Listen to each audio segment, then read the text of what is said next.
Athens, Greece. A city alive with commerce and culture. It is also a city of faith. Greek Orthodox faith, part of the great Eastern arm of Christianity.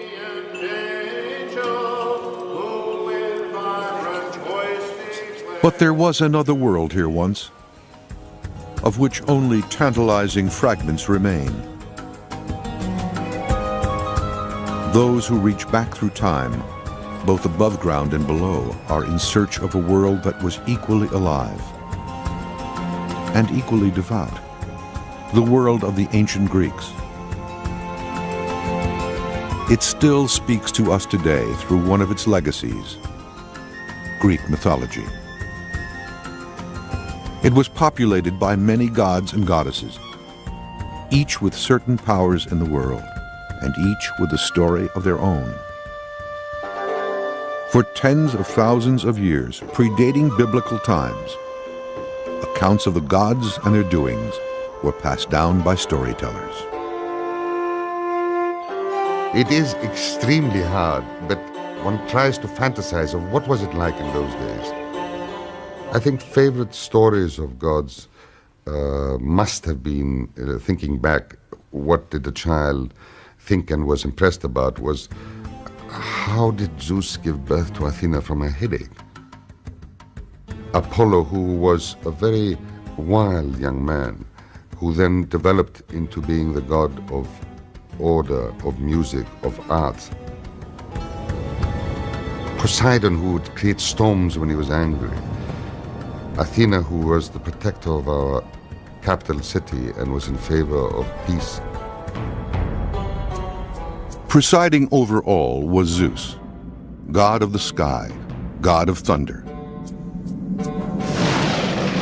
Zeus is a sky god, and you're in the domain of Zeus when you're out there in nature. Zeus had some control over whether you had a good day or a bad day, and a good life or a bad life. He had two jars on the doorsill, and there was a jar of good and a jar of evil. And to each man, Zeus would pour out a portion of good and a portion of evil. There was Aphrodite and Artemis, two sides of the same coin. Aphrodite. And what is she the goddess of? She is the goddess of sexuality, female sexuality. She's a goddess of beauty. She's associated with lots of fertility issues. You have Artemis on the other side. Artemis, who is this chaste virgin. And Apollo, who, like all the gods and goddesses of ancient Greece, had more than one power. He is the organizer, the civilizer. He's the one who brings roads to places where there were never roads before. He's the one who heals, but he also can bring plague. And this is something that happens in the case of many Greek gods. If they can cause something, they can also stop it. He was a god, I heard it most brilliantly put, a god of distance. And therefore, he would deal with people not face to face and hand to hand. He was better at shooting his bow and killing people from a very far off distance. And therefore, his loves, perhaps, are best kept at a distance, too. These gods and goddesses evolved as the ancient Greeks sought to find meaning, and perhaps faith, in an often challenging world. Their stories were embellished and changed over time, as different civilizations came into contact with ancient Greece. Greece has been inhabited since about 70,000 BCE, and there were invasions of people from the Middle East and from the North, and each invasion led to not another set of divinities, but further layers of divinity added to the existing divinities. So Greek gods are a real amalgam of multiple cultures of the Middle East, mostly. The Greek gods were of such diversity that they are unlike any many of the other gods from around the Mediterranean because they incorporated elements of a lot of different peoples around them. And they don't clearly match a lot of the other peoples, say, in Celtic or Italian religions. These stories were passed down through oral tradition, but sometime around 750 BC, they were collected, organized, and written down. Although scholars debate whether one author or many authors were involved in this effort, the popular belief is that there was just one, Homer. As far as we know, the real crystallization of Greek mythology was around the time of Homer, 750 BC. And with Homer, we find the creation of Greek mythology and the creation of the gods. Homer gave the Greeks their gods. Homer was effectively the closest thing the Greeks had to a Bible. In the beginning, Homer tells us, there was Okeanos, a spirit in the form of a great circular, endless river, flowing eternally back upon itself. There was another presence too, Tethys, sometimes called the first mother. When they finally mated, they began the line of descent which eventually produced the gods and goddesses of the ancient Greeks. Some 50 years after Homer, the poet Hesiod composes the Theogony, in which he too describes the creation of the gods. But according to Hesiod, the world began differently.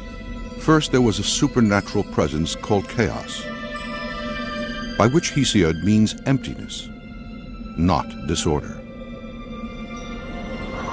Once upon a time, there was chaos. And after chaos, there was a goddess called Gaia, Earth. And Gaia slept with, married, mated Uranos, heavens. Uranos, however, did not want children. He felt threatened by them and kept them from being born. Gaia conspires with Kronos, one of her unborn children, who castrates his father, presumably from within his mother's womb. Uranos' severed genitals fall into the sea, from which a surprising entity emerges. Aphrodite, goddess of love. These stories make up what is known as Greek mythology, derived from the Greek word mythos. It implies something untrue. But for the ancient Greeks, these stories were a matter of faith. They helped explain how and why the world works as it does.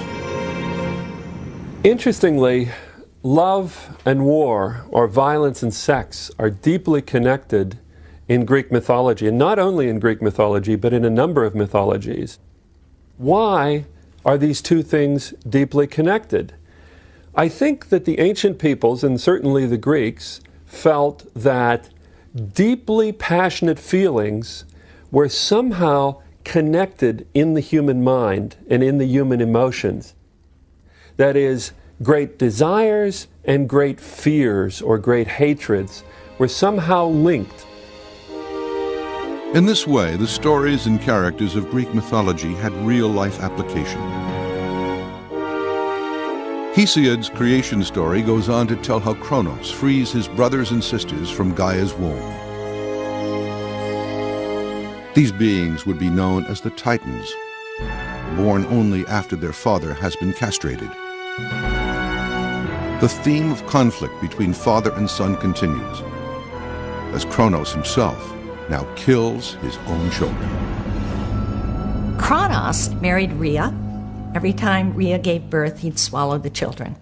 Rhea desperately wanted to have some children, and so she took one baby, Zeus, when he was born, and wrapped him up and hid him in a cave in Crete to be raised, and gave Kronos a stone wrapped up in swaddling clothes that he swallowed so that he thought he was swallowing the baby.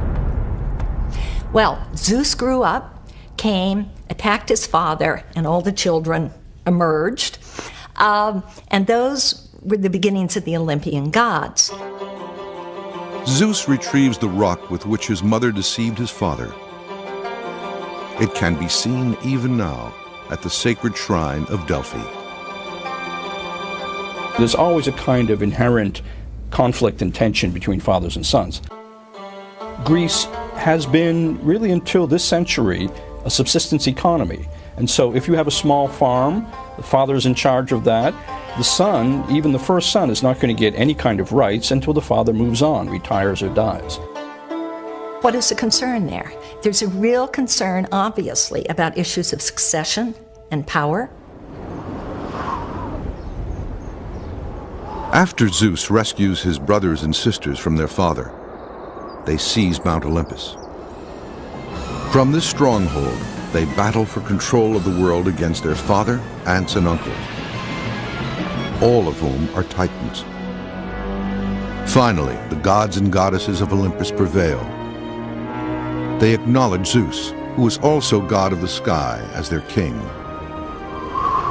But human beings have yet to appear on the scene.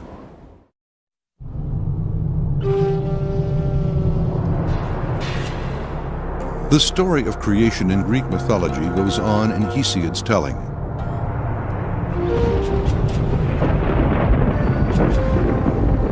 Generations of gods continue to struggle with one another, all before humanity's arrival in the cosmos. I think it says something very interesting about a culture, whether it considers its formative moments to be ones of conflict or ones of sort of unified production, peaceful production. I am overwhelmed each time I study or teach a course that deals with Greek mythology, how persistent these conflicts are. After triumphing over the Titans, the great god Zeus marries Metis, a Titan herself, and therefore his aunt. Eventually, they have a daughter who bursts fully grown and armed from his forehead. This is Athena, goddess of warriors. Other gods and goddesses enter the world, each with different functions. They all have, however, one thing in common, an attribute which sets them apart from virtually all other divinities in the ancient world. Their images are human. If you think of Egyptian religion, with its gods having animal heads, various animal bodies, or Near Eastern, Akkadian, Mesopotamian, Hittite religion, where you see divinities associated with lions and other fierce animals, the Greeks' decision to somehow represent the gods as being like Greeks is really an innovation. And we're not really sure where it came from. When you think about divinity, you're talking about the unknown. And you really can only talk about the unknown in terms of the known. In the Hebrew Bible, in Genesis, it says, God came down and he walked in the Garden of Eden in the cool of the evening. It's almost impossible to talk about divinities without doing something like that. Xenophanes said if horses could draw, horses would draw their gods as horses. In Homer's telling, it is only after the gods and goddesses take up residence on Mount Olympus that the story of human beings begins to unfold. The Judeo-Christian account of the world's beginning culminates in God's creation of man, who is given dominion over all the other creatures on earth. However, the ancient Greeks believed the birth of humans is of little importance to the cosmos. Although the Greeks had a human-centered universe, their view of man was almost as an afterthought. He was a smaller creature in the universe, something certainly lesser than the gods. And therefore the creation of humans had to take a second or third place down the line in the Greek world of the cosmos and the Olympian deities. So why was the creation of man given such a small role in the creation of the universe? It could be that Greeks just assume that human beings were always around, that human beings are in fact so important that there was never a stage when they didn't exist. It's still something of a mystery. I like to think that Greek myth reflects a certain understanding by the Greeks of humans' place in the world, that humans are not the center of things, that there's a whole wealth of the created world into which humans have to fit. This is a great contrast with a number of other cultures and belief systems. As with the dawn of the gods, Greek mythology contains different tellings of the creation of man. In none of them are mankind's beginnings auspicious. We lived like ants in the ground, and we couldn't read, and we didn't know the seasons, and we didn't know the weather, and we couldn't think, and we couldn't hear.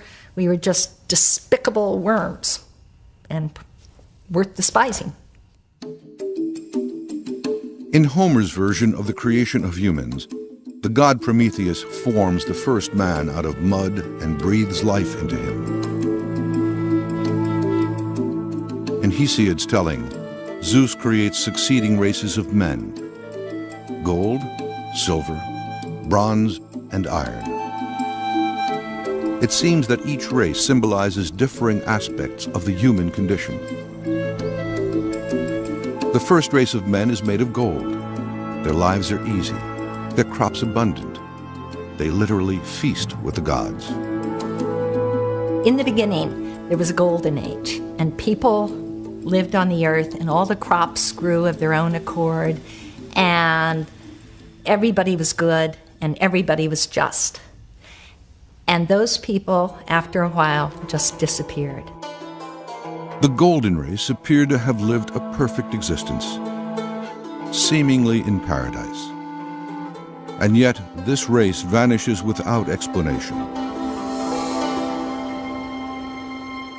In the biblical account of paradise, life's hardships are seen as a result of Adam and Eve's fall from grace in the Garden of Eden.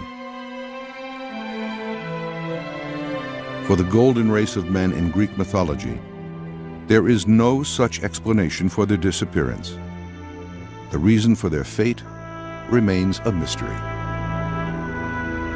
The Greek system in which humans and their creation are not really a topic of concern is so different from what you find in Genesis, where we have this focus on the creation of the first man.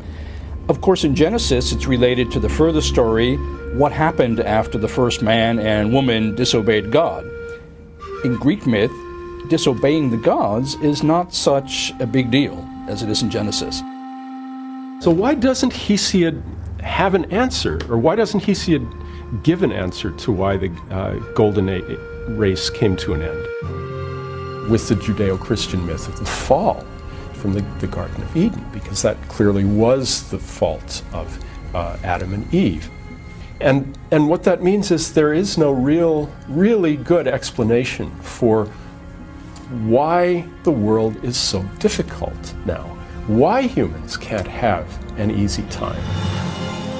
After the golden race becomes extinct, Zeus fashions men from silver. But this race is not very evolved. The Silver Age people were babies forever, and then they had this short period of maturity, and then they had a horrible old age. And they disappeared under the earth. They were more arrogant and did not worship the gods sufficiently. Next come men of bronze, who exterminate themselves through constant warfare.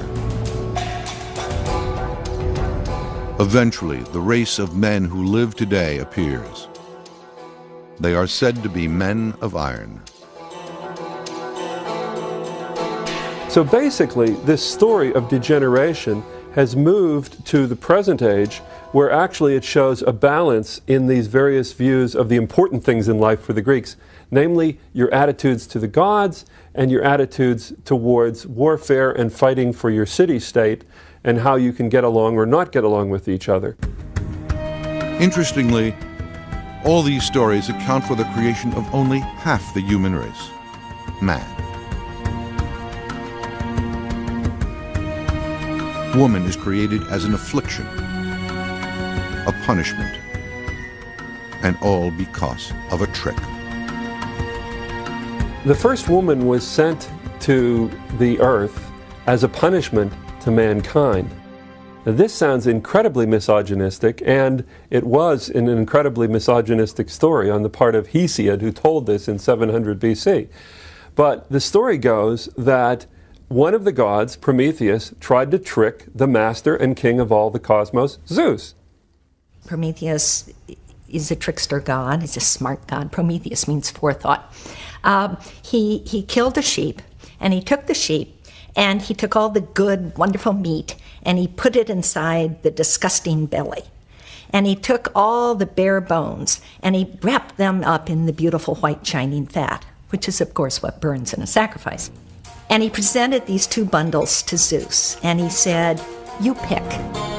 Zeus knows he is being tricked by Prometheus, who represents humankind. In retaliation, Zeus punishes man by taking away fire. Prometheus, in return, steals the fire back and gives it to humanity. And by stealing and giving men this gift of fire, he was therefore punished indirectly by having a woman created who was given to human beings. Now, Zeus didn't just sort of give this evil thing, as he thought, to mankind. He called it a beautiful evil.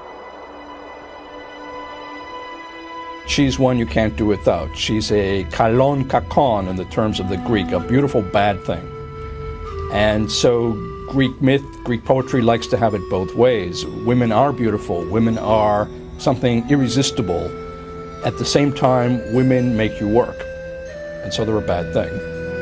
I do think that throughout Greek mythology, you see a repeated emphasis on the threat that women pose. The threat they pose because of your need for them, the need to have children, and the very real fear of losing control because of desire. Overwhelming feminine sexuality threatens men. Zeus does not give just any woman to men.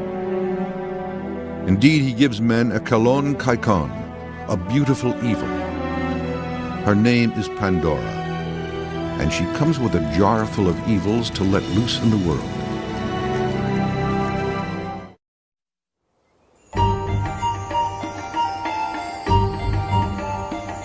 The first woman in Greek mythology is Pandora, and her story echoes that of Eve and the forbidden fruit in the Garden of Eden.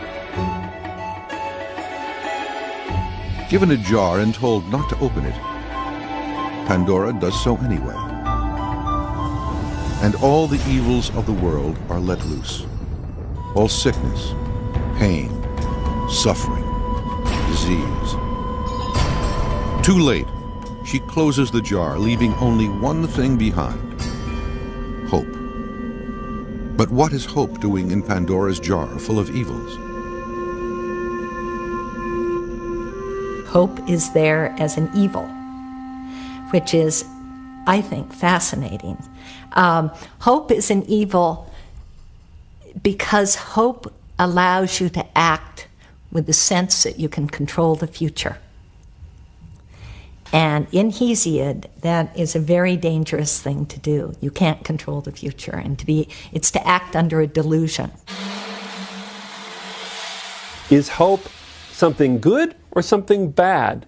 And the Greeks loved this kind of dilemma because hope could be good, could be bad, and so it was ambiguously left back in the jar for humans to use or to avoid.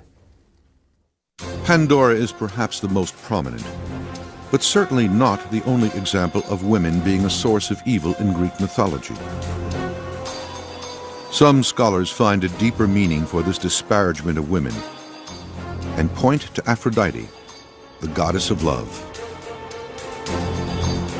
If you look at the myths of Aphrodite, who is the most beautiful and the most sexually desirable thing ever.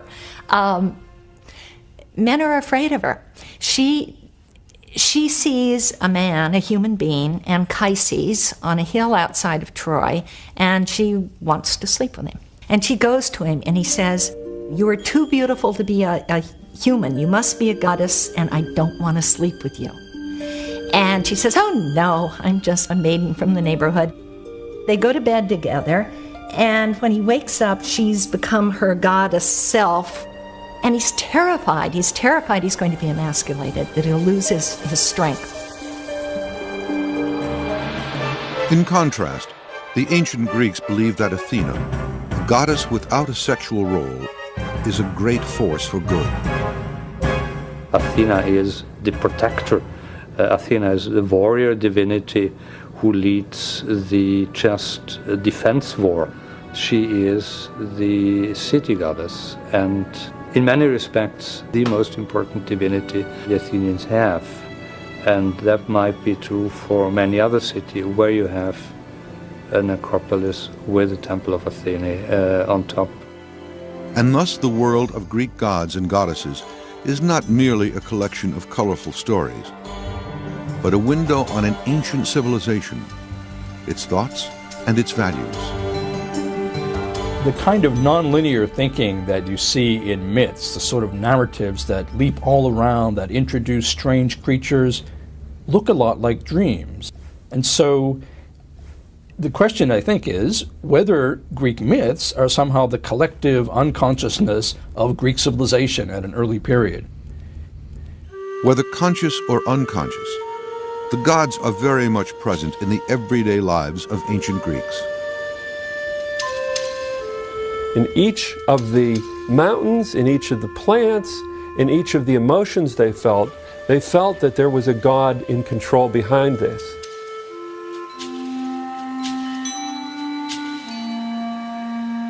One of the attractive and unusual things about Greek religion from the beginning is its responsiveness to environment. There are nymphs, for example, who inhabit watery places. There are nymphs of the mountains, nymphs of the trees. There's an acknowledgement that rivers are a kind of religious force. And Greek religion in this way has a certain affiliation with modern ecology, the recognition that individual places have a value, a kind of numinous quality, a sacred quality. The Greeks had particular terms for sacred. In fact, they had several terms for sacred. One of them is hieros.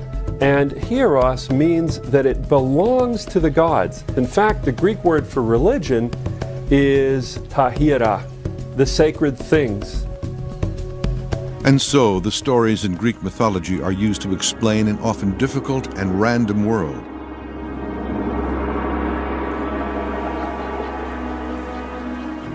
Winter is born when Persephone, daughter of the goddess Demeter, is kidnapped by the god Hades and taken to the underworld to be his bride. Demeter was horrendously upset to have lost her daughter and began searching the world looking for her daughter. Couldn't find her daughter, wept, cried, crops didn't grow, hence the gods weren't getting sacrificed. So finally, some gods went to Zeus and said, you've got to get Persephone back so her mother makes the crops grow so we get our sacrifices and all the people don't die.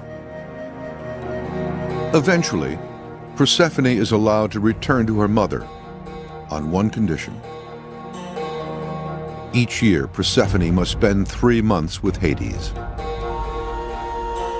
It is during this time that her mother, Demeter, goddess of agriculture, is inconsolable. And thus, each year, the fields lie barren in the cold of winter. And thus, life's larger hardships were explained. Personal difficulties, however, were often explained by some offense to the gods. Those who offended the gods were punished, not by some earthly authority, but by the gods themselves.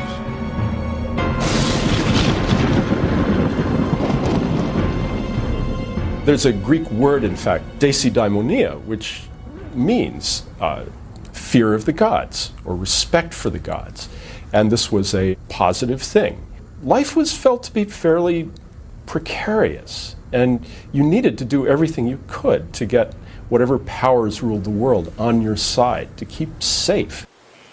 Many of them lived one drought away from starvation, and you just didn't mess around with the world like that. One of the things I love about Greek myth is it never lets people off the hook.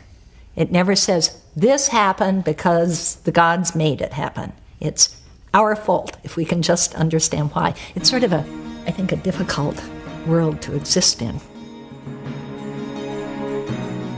In a difficult world, people often look for a hero, someone to bring deliverance from a life seemingly filled with adversity.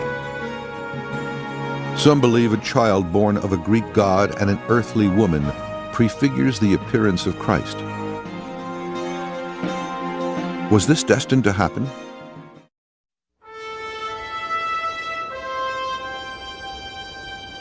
One of the most famous figures in Greek mythology may possibly have helped pave the way for a later event pivotal in human history.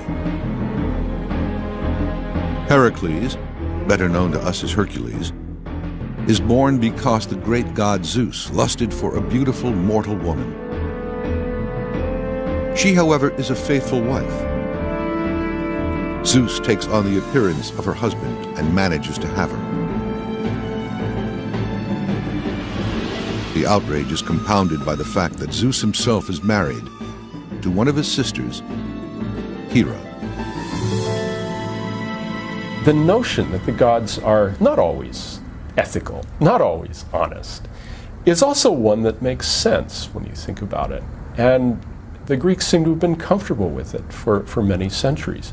It makes sense because if the gods are humans, but better off somehow, more strong, more powerful, immortal, they never have to take the consequences of anything they do, whereas humans do. The burden of acting ethically, of thinking about consequences, falls on human beings, not on gods. Hera is unable to vent her anger upon Zeus,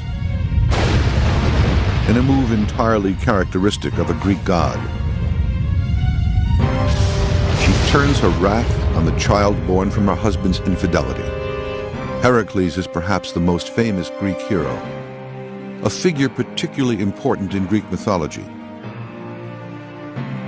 Even in his infancy, Heracles is endowed with extraordinary strength. Hera sends deadly serpents to his cradle, and Heracles strangles them both.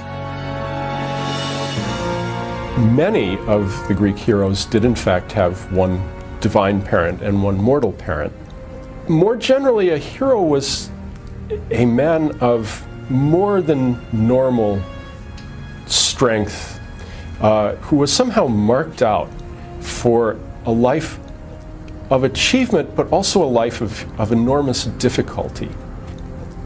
They were very difficult to integrate into society precisely because of their great capacities. The vengeful Hera continues to pursue her husband's illegitimate son throughout his life, periodically driving him into fits of anger and madness. Deeply regretting the murders and other crimes he commits during these fits, Heracles undertakes great tasks of repentance, often the killing of tyrants and monsters. At the end of his life, Heracles is granted immortality and taken by his father Zeus to live with him on Mount Olympus.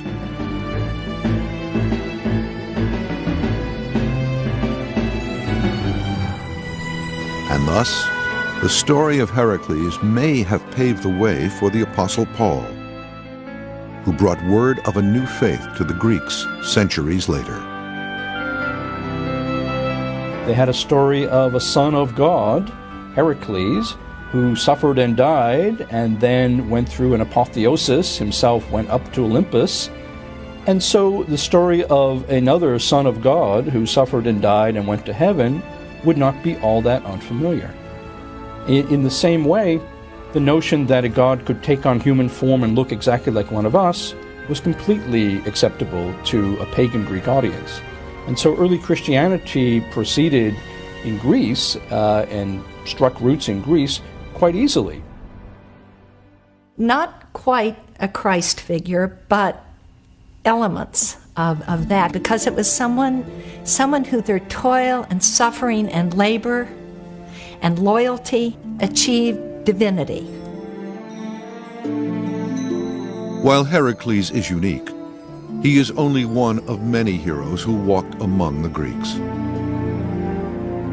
There are Achilles and Ulysses, great warriors of the Trojan War, and Theseus, whose feats include killing the dreaded Minotaur, the creature that feasted on the flesh of Greek youths. But heroes did not have to be offspring of the gods, nor were they necessarily heroic in today's terms, risking grave danger for the sake of others.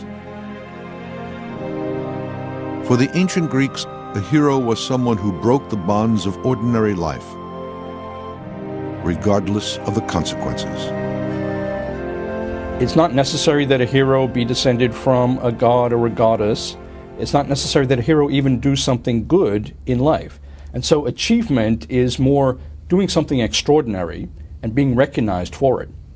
Now, the extraordinary thing that a hero could do could even be killing a number of the enemy or killing people in his own community in such a strange fashion that the gods have to be consulted.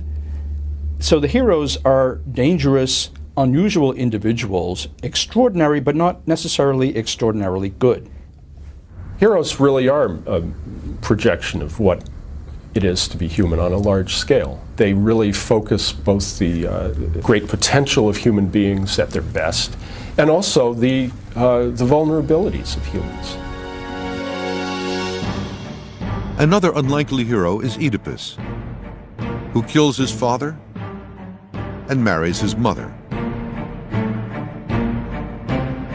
Having fulfilled his terrible fate, Oedipus then blinds himself and seeks redemption. It is a story for the ages, speaking to the darker side of feelings between parents and their children. I think there definitely was a thread of Greek culture and of Greek mythology which was interested in the conflict between father and son. Obviously, Sigmund Freud saw this and picked up on it in the story of the Oedipus and the Oedipus complex. And I think there was a thread of generational conflict that the Greeks actually feared but recognized as real at the same time. The story of Oedipus and his parents raises another age-old question. Are the lives of humans preordained? Or do humans have the power to exercise free will?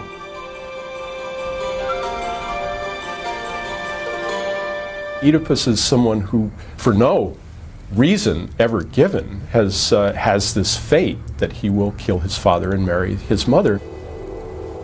When Oedipus has realized that he is not the son of the king of Corinth, as he thought he was, he says, I count myself the child of chance. And by chance, he means something very random. There is no plan. By the end of the play, it's turned out that everything he has ever done has fit into a plan. And that if he is the child of chance, it's chance in the sense that closely allied to fate. He, Oedipus, the man, made choices. When he learned he was going to kill his father and marry his mother, he fled his home, not knowing he was adopted.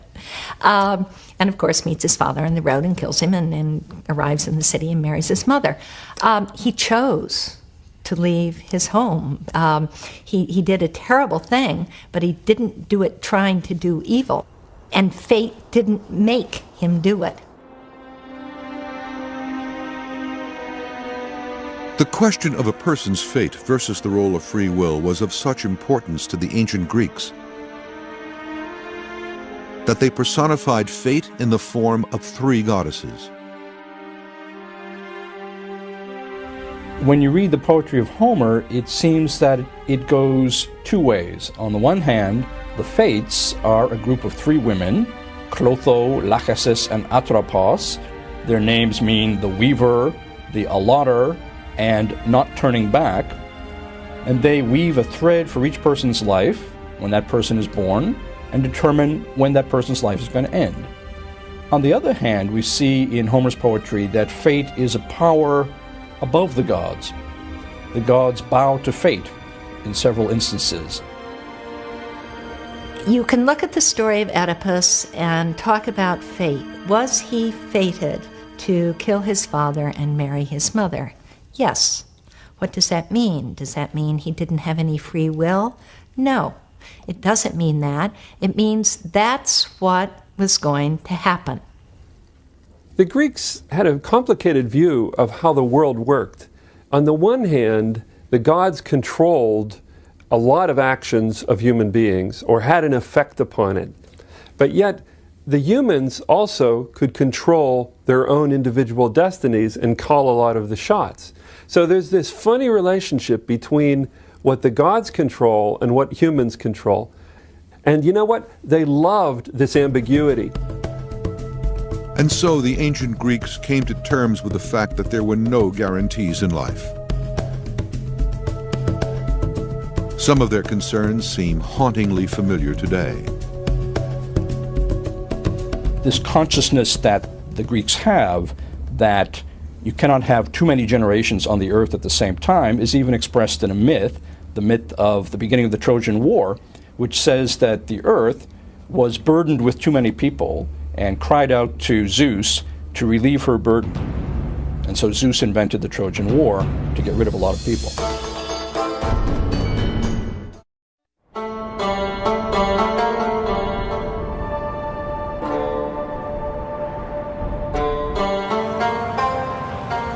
The stories of the gods and goddesses of ancient Greece are eternal.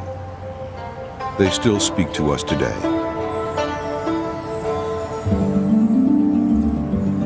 Among the deities were two groups of lovely sisters who dwelt on Mount Olympus, the Graces and the Muses.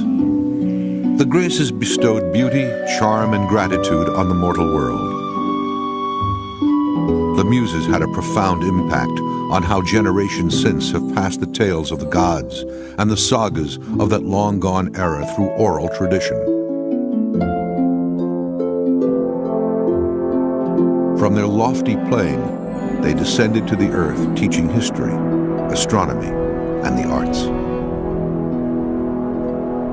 Each one of the 9 muses is associated with a particular subject, usually concerning the arts and sciences. For instance, Clio, the proclaimer, is the one that is associated with epic poetry and is the muse of history. Now, the muses are very well known because we have words like museum, the seat of the muses, that are in contemporary English, and of course Greek. Greek stories are about those things that people regard as important. They wouldn't have persisted if they weren't. I mean, if stories are going to last and be retold for several thousand years, there must be something in them that has meaning for the people who hear them across generations. Evidence of the divine was everywhere. To the Greeks, the gods were as real as the fields they tilled and the families they raised. The number of little shrines that would be all around the city, the number of dedications to gods in big sanctuaries, really does speak to a pretty strong belief in them. Life was felt to be fairly precarious, and you needed to do everything you could to get whatever powers ruled the world on your side, to keep safe. From cradle to grave and from season to season, every phase of human life was intertwined with the gods. As ever-present as they were for the ancient Greeks, the same gods were not always worshipped throughout the land. 3,000 years ago, Greece was a patchwork of independent city-states. linked by a common language, culture, and trade. But while the principal deities such as Zeus, Prometheus, and Demeter were worshipped in all of the more than 700 different city-states, each town and village laid claim to its own god. The landscape of Greece is just full of gods. Gods who might not even be heard of in the next village. Every little stream, every spring of fresh water, something you come to appreciate in the dusty Greek climate, has its own divinity. The hills divided up village from village and people from people. So each village was encouraged to have its own favorite gods and its own favorite heroes. And I think that, in terms of the natural layout of the land, was very important in the formation of myth and of their religion. The gods were many, as were their functions. Hermes was the protector of flocks and herds of domesticated animals. Hera was the goddess of marriage as well as maternity. Eros prevailed over matters of love. Hephaestus was the god of fire and volcanoes. Poseidon ruled over the sea. There was Pan, part human and part goat. He was recognized as the shepherd's god. And there was Artemis, protector of nature and the young. Artemis is associated with young, blooming nature, with young animals. But Artemis is also associated with the initiation of young women. So there's a continuum in Greek thinking between what happens in the natural world and what happens in what we would identify as a very different human social sphere. To Greek mythological thinking, these are all part of the same phenomenon. And that's why Artemis can be the huntress, the one who's associated with the wild, but also the one who tames young girls. Of all the deities that influenced human life, Demeter was one of the most important. Celebrated once every 5 years, she was the goddess of corn and crops. Greeks looked at and lived with their landscape for an awfully long time and developed stories by watching nature and by living with it. And the worship of a kind of earth goddess who protected the earth and saw to the welfare of the crops and withheld the crops if people didn't behave themselves. All of that was part of the Greek view of the cycle of nature. The relationship between man and the divine was not simple. However, theirs was an uneasy alliance. Though the gods were powerful and immortal, they were not beyond human questioning. The ancient Greeks often criticized the immoral behavior of the gods. They could act in excess. Each one had passions, had made mistakes, but the mortals had to respect their own boundaries. This is the main difference between gods and mortals. Gods could do anything they liked, do as they please. Mortals had to refrain from excess. Greek gods and goddesses are facets of what could become of a deadly passion. What could happen to mortals if they really step over a boundary. Now, we might think of criticizing the gods as a kind of blasphemy, but in fact, it reinforces the notion that the gods do exist. And I think what was really being criticized were other Greeks' attitudes about the gods. Something that's very hard for us to understand is that the Greeks could play with their notions of gods. Superior to the humans over whom they held sway, the gods were nevertheless subject to the same passions, failures, and weaknesses of mortals. They knew love, despair, and tragedy. They took on human form and were vulnerable to injury and illness. But unlike people, they healed quickly. Of course, they weren't just humans. They were different from humans in many ways. They, first of all, obviously never died. Secondly, they had incredible powers of strength and knowledge. But the reason why they're in human form is that the Greeks had tremendous pride in the human form. The Greeks had such high value for the perfection of human intelligence and physicality that they could not imagine a more perfect form to attribute to the gods. This notion that the gods are humans plus seems to have answered a very deep need in the Greeks. It's a sort of fantasy of overcoming all the weaknesses that make us humans what we are. The gods were also subject to similar laws which governed humanity. Hermes was the guardian of travelers.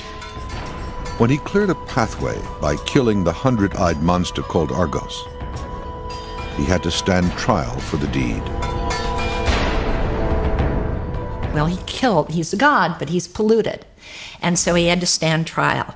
And the way the gods all cast their votes was by putting a stone at his foot, which made a stone heap, which is called a herm. Though the gods were not perfect, they were not powers to be trifled with. What you did need to do was be careful not to offend the gods. Not to set yourself up as the gods' equal, not to be arrogant in that way, because that was inviting disaster, not from any other humans, but from the gods themselves.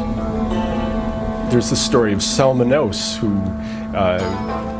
had himself driven around on a cart, banging on shields or some noise-making implement, saying that he was Zeus and trying to imitate Zeus's thunder, and he was promptly dispatched with a thunderbolt.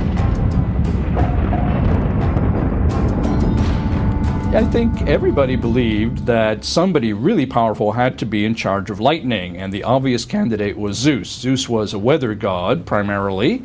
In fact, when it rained, you said, Zeus is raining. You didn't say, it's raining. And so lightning, just this powerful, strange thing that can kill you, obviously had to be under the control of someone like Zeus. In Athens, the people also worshipped a god with no name, one who was simply referred to as the unknown god. The shrine to the unknown god was probably the Athenians' way, in their own religious system, of covering their bets. Just in case there was a god out there that they hadn't managed to worship, a god that might do something to them, they had a shrine to the unknown god. The Greeks rationalized the world around them. Philosophy and intellectual thought flourished, most of all in Athens. It was here that Athena presided in noble splendor over the people, goddess of war and patron of the arts. She was honored in the form of a gold, ebony, and ivory statue at the Parthenon. It was believed that her symbolic presence would make the city invincible to attack. Thousands came to pay tribute to her here, in one of the finest buildings ever constructed. But of all the sacred places in ancient Greece, few approached the significance of a tree-lined valley of unsurpassed beauty and strange power. For it was here that the Greeks came to learn of their future.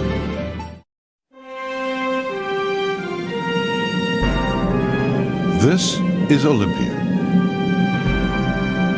2,500 years ago, a 40-foot-high statue stood here. It was made of gold and ivory, and was considered one of the 7 wonders of the ancient world. Dedicated to Zeus in celebration of his omnipotence, this ancient wonder presided over the oldest known organized sporting event on Earth, the Olympic Games.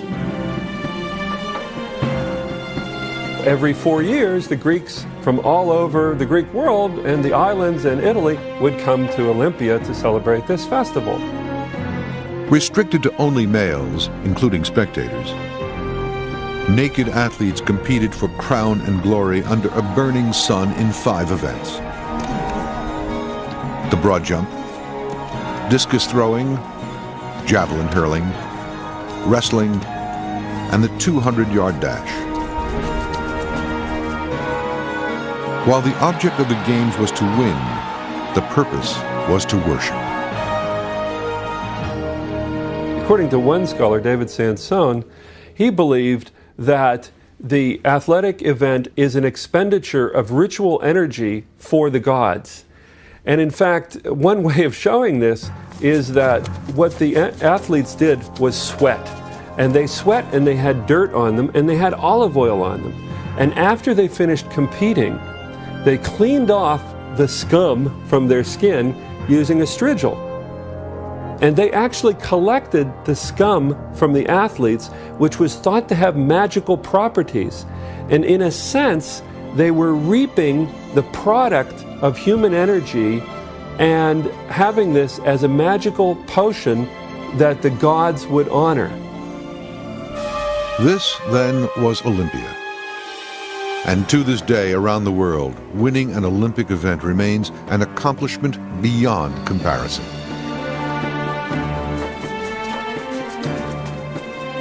When I had the luck to win the Olympic Games and come first, my country hadn't had a first place in any Olympics for over 50 years. All this was very exciting for a young person. You know, the idea that you get onto the podium, your achievement is honored only by a medal and nothing else. You hear the national anthem of your country, you see the Greek flag going up. These things remain in your mind. And I've often said that that is the greatest feeling in my life, other than getting engaged to my wife. Another site central to the ancient Greeks is Delphi. Mystical and mysterious, Delphi is perhaps best known as the place where a famous oracle resided. Also known as the Oracle of Apollo, she provided clues to those who sought insight into the future. The Oracle of Apollo was a priestess who was named the Pythia. People would come from all over the known world to seek the advice of this priestess for important questions, often affairs of state, political questions, and direction. Unfortunately, the oracle spoke in a language no one could understand. Her pronouncements on the future had to be translated by a prophet. But even then, her prophecies were often obscure. There's one famous ambiguous answer in which a great king asks the oracle, "Should I go to war?" And the oracle says, "If you go to war, you will destroy a great kingdom."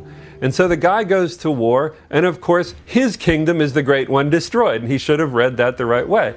The oracle always gives you a kind of question in return, a puzzle, an enigma that you have to answer. Humans are born, and they grow up and they make a choice to do this and to do that. At any point in their life, they could go to Delphi and hear an oracle like, "Beware of the sea because it will kill you." And you spend your whole life avoiding the sea so that you won't get killed. Then one day, you're in an aquarium and a tank bursts and you drowned in this seawater, in this saltwater aquarium, or something more sensible than that. Did fate make that happen? No, it's just the God knew the future and could say that it was going to happen. Delphi was also the place where a son of Zeus presided. His name was Apollo. In addition to presiding over Delphi, Apollo had other responsibilities. He was the god associated with sexuality and love. Ironically, Apollo himself was never known to be a great lover. Apollo is beautiful. He's the most beautiful male, as Aphrodite's the most beautiful female. He is the best athlete. He is a beautiful singer. He is strong and a marvelous archer. He's your perfect human being, your perfect male. And he has this sad, sad life. He falls in love over and over and over, and none of the women want him. And he attempted to rape girls at certain occasions in his life. He's really a god, I think, of distance and rationality more than a god of love. Perhaps the most tragic of Apollo's romantic escapades was his love for Cassandra, daughter of the king of Troy. As Greek mythology would have it, Apollo and Cassandra's tragic affair would directly impact the course of history. He falls in love with Cassandra, who's a princess in Troy, and he says, you know, I'll give you the gift of prophecy if you will sleep with me. And she says, okay, and he does, and then she rejects him, and he makes it so that no one will ever believe any of her prophecies.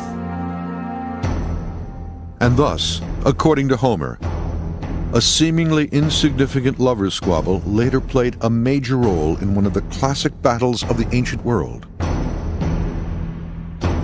the Trojan War. The Greek stories of Homer told of a glorious day in which all the Greeks actually did one thing together. They did an expedition, and they fought the Trojans. According to Homer, the conflict begins when Paris, son of the king of Troy, kidnaps the beautiful daughter of a Greek king. Furious at the abduction, the king and his brother unite all the leaders of the Greek world to join in an attack on Troy. For 10 long years they lay siege to the city, but to no avail. Troy is a fortress, all but impenetrable. And then a Greek general named Odysseus comes forward with a plan that will echo through history. He suggests the Greeks build an enormous wooden horse and pretend to leave Troy, as if the great horse were a parting tribute. But Helen, the Greek princess, who has now fallen in love with her captor, knows her people well and suspects a trick. Helen, who went and imitated the voices of many wives of the companions of the Greeks and walked around the Trojan horse, hoping that some of them might hear the voices of their wives and really cry out. Odysseus was the one that restrained his companions from revealing themselves. And so, tragedy awaits the unsuspecting Trojans. The horse is brought inside the walled city. But they have one more chance when Cassandra, the Trojan woman who spurned the god Apollo's advances, also tries to warn her fellow citizens. Another warning came from Cassandra, the Trojan princess. She had been given the gift of prophecy by Apollo in exchange for sleeping with him. But in the end, she refused, so Apollo made sure that nobody would believe in her prophecies. And thus the god Apollo gets his revenge on Cassandra, the mortal who spurned him. It is unfortunate for the citizens of Troy. After much feasting and celebrating, the Trojans fall asleep. Late at night, under cover of darkness, the Greek armies return. Within the walled city of Troy, Odysseus and his men slip quietly out of the wooden horse's belly and unlock the city gates.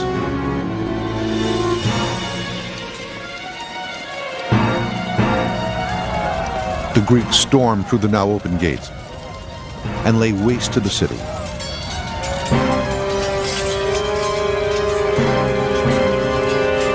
But revenge does not a better lover make. Apollo would remain a failure in affairs of the heart. In stark contrast to Apollo in the area of romance is the other god who presided over Delphi, Dionysus. Dionysus, on the other hand, is a guy you'd expect to have a lot of luck with the ladies. He's a god who is a god of the vines, he's a god of wine, he's a god of vegetation, he's a god of the sea. So he's a god who's been described as a god of the fluid element, a god of fluidity. And I think that's an excellent description because he's a god who can induce madness on the individual. Your mind can turn to a fluid mush if you're under the influence of Dionysus, whether it's through drink or through some religious ecstasy. Strong emotion is Dionysus, formal expression is Apollo. Of course, that idea, which is as well known as the division between classical and romantic, is no longer valid. Yet, the idea of relating Apollo and Dionysus was one that was quite pertinent in antiquity. During the 3 winter months at Delphi that Apollo was absent, Dionysus replaced him. Dionysus is the god of civic disorder, but also the god of imperial democracy, whereas Apollo is the god of civic order. And thus, as is so often the case with the gods of ancient Greece, there is a moral to the story. In this case, the lesson lies in the very contrast between Apollo and Dionysus.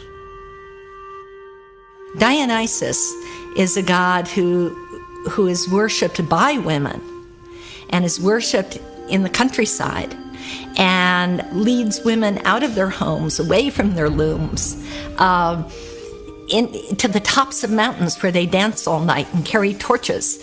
And men thought drank a lot. We think about Apollo as the god of reason, as the god of order. On his temple at Delphi, there are all these things. It says, nothing too much, made in a gun, nothing too much, moderation in all things. While the gods loved, battled, and ruled over earth and sky, beneath the fertile folds and sun-drenched landscape of ancient Greece lay another domain, a dark and foreboding place.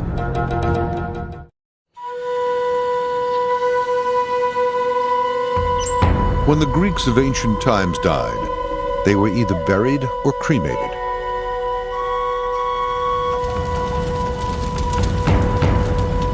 Beyond death lay the underworld, a type of shadow existence where there was no conscious afterlife. No one went to heaven. That was the exclusive domain of the gods.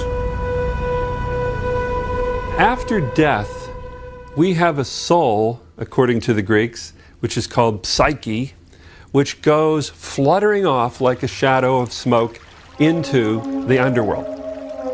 Now, when you get to the underworld, this place is called Hades, or it's sometimes called the House of Hades, because Hades is the god of the underworld. And there's a journey that the soul has to take.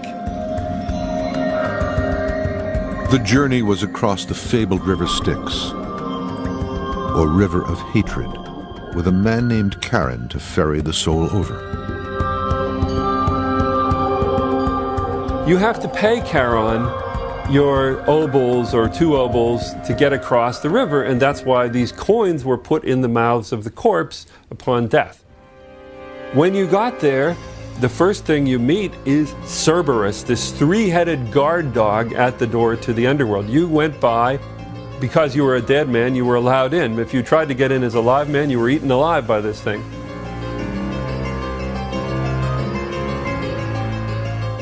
In Homer's telling, Hades is a grim and dreadful place. It is so bleak, no temple for Hades exists anywhere. The underworld is described as a place where human spirits suffer an eternity of empty dreams. Hades is terrible and inexorable, but he is not the punisher of souls like Satan in Christianity. Psyche in Greek means breath, comes from a verb psychein, which is to breathe. Now, when someone dies, he no longer breathes. Psyche has really been translated as soul. Now, psyches in the underworld have no consciousness. There are two levels to the underworld. The first, called Erebus, is where the human soul passes immediately after death. The second is a deeper and more terrible place called Tartarus. Those unrepentant and violent souls who have offended the gods are banished to dreaded Tartarus.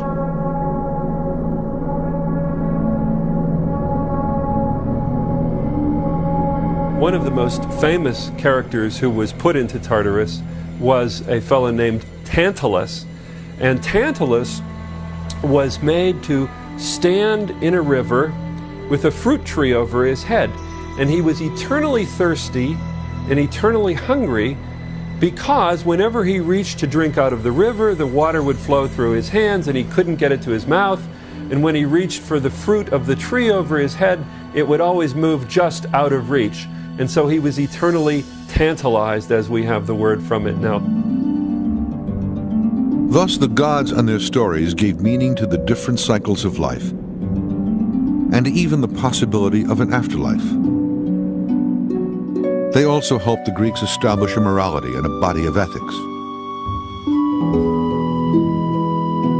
In ancient Greece, one of the most advanced civilizations of its time, these stories eventually inspired the birth of a new art form, the theater. Later, playwrights such as Euripides, Sophocles, and Aristophanes dramatized them, allowing the epic tales to come to life for people throughout the centuries. The relation of literature to myth and religious belief among the Greeks is a very complicated one. You have to remember that for them, literature, poetry especially, was not the preserve of an educated elite. It was not even originally meant to be read. It was publicly performed. It was accessible to everyone. They had various kinds of performances. They had oral poetry, choral dancing, drama, but they would never think of it as something like one category, and especially they would never think of reading this material. You had it performed. And therefore it's much more deeply embedded in the local culture. It's not something that only a few people do, read these works. It's something that everybody hears and sees. Some of the early authors crafted their plays and poetry around themes which were critical of the gods, something which later philosophers vehemently condemned. Plato's criticism of traditional literature and of the stories in them was that the gods essentially didn't act like gods. I think Plato especially was very uncomfortable with that because of his own notion of what a god ought to be. You can see some of the same critique in Euripides, in his tragedies, his sense that, gods shouldn't really act the way that a lot of the myths he's treating dramatically show them. Certainly when you look at a drama like the Ion, in which Apollo is represented as a rapist, you begin to question the value of a god like that. Some philosophers believe that redemption is the moral of the story. By the end of the play, the woman who is raped becomes the mother of Apollo's son, Ion. He goes on to become the leader of the city-state of Athens. Many of the plays reflected the more tempestuous side of human nature in the conduct of the gods. Sexuality and affairs of the heart were controlled by Aphrodite, the goddess of beauty, love, and fertility. Just like Apollo, Aphrodite lived a turbulent life. Aphrodite was connected with warfare through her union, her affair with Ares, the god of war. And they were two famous lovers. Aphrodite wasn't actually married to Ares. She was married to Hephaestus, or Vulcan, the god of the forge. But she had this flaming affair with Ares, the war god. And the question is, why are these two always getting together? It's the fury of their mutual passions which made them two gods that were beyond the control of all the other gods. And as the saying goes, that every lover is a soldier on a campaign. Thus, early Greek writings conveyed life's everyday lessons. And yet, some of the works reflected a blatantly sexist attitude towards women. One example is the story of Hippolytus. He despised women. He despised female sexuality. He was chaste, pure. We'd send him to a psychiatrist, but pure as the snow. His stepmother's nurse, handmaid, went to Hippolytus and told Hippolytus that his stepmother was in love with him. Hippolytus was appalled. He was horrified. When Greek men got together at the drinking parties, at the symposia, we know that they told stories, that they produced poetry, which made fun of women. In early Greek culture, women were seen as consumers of men's effort. The man had to farm, the woman simply consumed the effort, stayed at home, cooked, and was always on the man's back. And there's a strong misogynistic strain in Greek literature all the way through the 5th and the 4th century.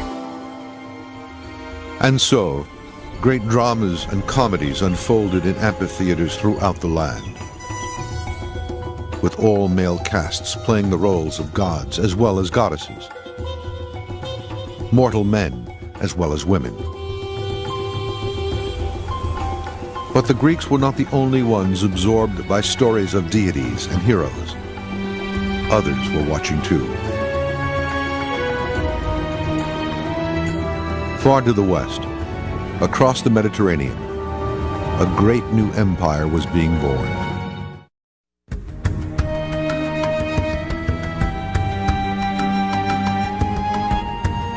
The Greek gods and goddesses, like classical Greece itself, would know the ravages of time and change. As functioning deities, they would eventually slip into the mists of history. And yet, they have not completely disappeared. Even though they're not part of our religion, we still need these stories. They're wonderful, richly suggestive tales about how the world works and what we are as human beings. Generation after generation of modern students love and are fascinated by these myths. And I think that springs from something we all have in us, which is a desire to make stories, a need to understand the world by making stories about it. Greek mythology has transcended the centuries, coming down to us not only from the great poets and playwrights, but through the conduits of many other cultures. One of the first was Rome, far to the west. It absorbed much of what Greece had to offer. The Romans discovered Greek religion really in the 3rd century BC and began to make a bigger deal of it than it had been before. We know that there had been cultural contact for a long time, but there was a kind of prestige to the Greeks that the Romans felt they didn't have. And so they took over really the Olympian system and aligned their own local gods with more recognizable high-status Greek gods. In adopting the gods of the Greeks, the Romans imbued the pantheon of deities with distinctly Roman characteristics. The first priority was to assign them Roman names. Zeus became Jupiter in their terms. Ares became Mars. Athena became Minerva. And when I say became, I mean that they had these gods existing already, Minerva, Mars, Jupiter, but they now aligned them in a new way that said, yes, we're part of a continuum of culture with the higher status Greeks. Other gods adopted by the Romans included Hera, who became known as Juno. Poseidon was renamed Neptune. Hades re-emerged as Pluto. Aphrodite would forever be immortalized as the goddess Venus. And so the Greek pantheon to large extent became the Roman pantheon. As mighty Rome developed into an empire, it eventually occupied a little-known, dusty corner of the Middle East called Judea. Here the Hebrews clustered around their capital city, Jerusalem, where a new religion was being born. Following the crucifixion of Christ, word rapidly spread of his teachings. Even Christianity found connections in Greek and Roman philosophies, particularly through the apostle Paul. We know that Paul was educated in Greco-Roman terms. He quotes Euripides at least several times in his epistles. Later on, notions that had developed in Platonism especially became crucial in the ways in which early Christians tried to make their religion more understandable to a highly educated class in the Greco-Roman world. In the Orthodox Church, even today, the Greek Christian Church, you still see some of the mysticism that you can identify in the works of Plato in the 4th century BC. The Christian belief that Jesus was the Son of God, yet born of a mortal woman, also resonated with the early Greeks. Because Greek religion was completely comfortable with the notion of gods interacting with human women, I think it helped in the spread of Christianity at an early period that a narrative like that was at its core. And so we'll never know cause and effect, and I certainly don't want to attribute early Christianity wholly to the Greeks, but it helped that the groundwork was laid. Despite the enormous cast of divinities that ruled over the Greeks, just a few centuries before Christ was born, a new idea sprang up among the people: the notion of the existence of only one true God. The Greek world shifted towards monotheism, I would say, sometime around the 400s and 300s BC, with the advent of philosophy. And philosophers like Plato and Aristotle, who were skeptical of the Greek religion the way it was written in mythology, but they did believe in some supreme force, some supreme all-good, all-knowing kind of power. This movement toward monotheism in ancient Greece did not go unnoticed by the Apostle Paul. One day in Athens, Paul found himself addressing Greek citizens from atop the Areopagus, a hill that was a meeting place for a council of noblemen.